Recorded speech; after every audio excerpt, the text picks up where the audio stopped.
বউ শাশুড়ির দ্বন্দ্ব, আসল সমস্যাটা কোথায়? একজন ভাবে আমি এই সংসারটা গড়েছি, অন্যজন ভাবে আমি এই সংসারে জায়গা খুঁজছি।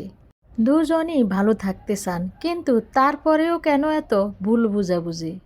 তবু কেন বউ শাশুড়ির সম্পর্ক নিয়ে এত দ্বন্দ্ব, এত গল্প, এতই বা কথা থাকে?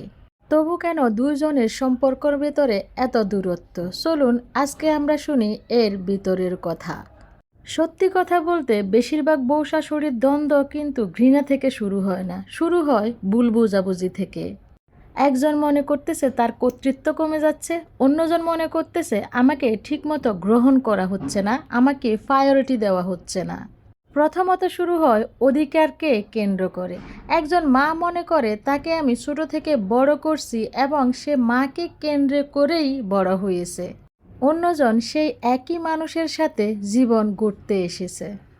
যখন দুইজনই নিজের জায়গা হারানোর টানাপোড়েনে থাকেন, তখন এই সম্পর্কটাতে দ্বন্দ্ব শুরু হয়।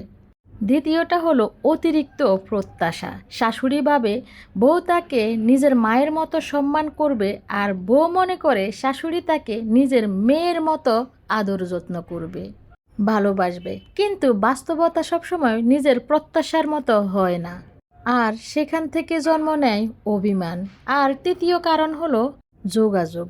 অনেক কথা মুখে বলা হয় না, তখন কষ্ট জমতে জমতে একসময় ছোট একটি ঘটনা বড় ঝগড়ায় পরিণত হয়ে যায়।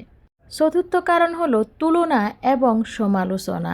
আমাদের সমাজে শাশুড়ি বলে আমাদের সময় আমরা এমন করতাম, অমুকের বউ তো এমন নয়।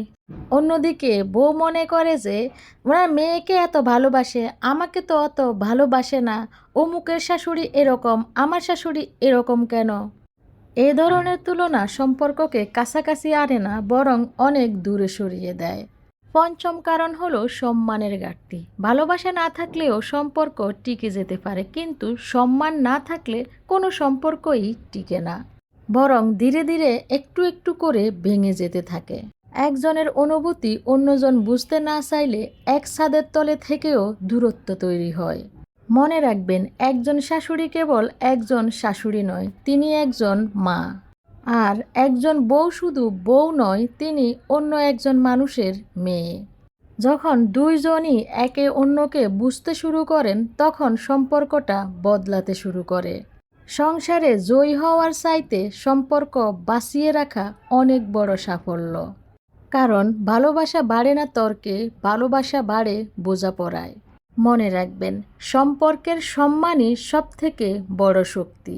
পরিশেষে বলবো, সম্পর্ককে সম্মান করুন, ব্যক্তিকে সম্মান করুন এবং নিজেকে সম্মান করুন। প্রত্যেকের সম্মান রক্ষা করে প্রত্যেকটি সম্পর্ককে মধুর করে তুলুন। দেখা হবে অন্য কোনো ভিডিওতে। ততক্ষণ ভালো থাকবেন, সুস্থ থাকবেন। আল্লাহ হাফেজ।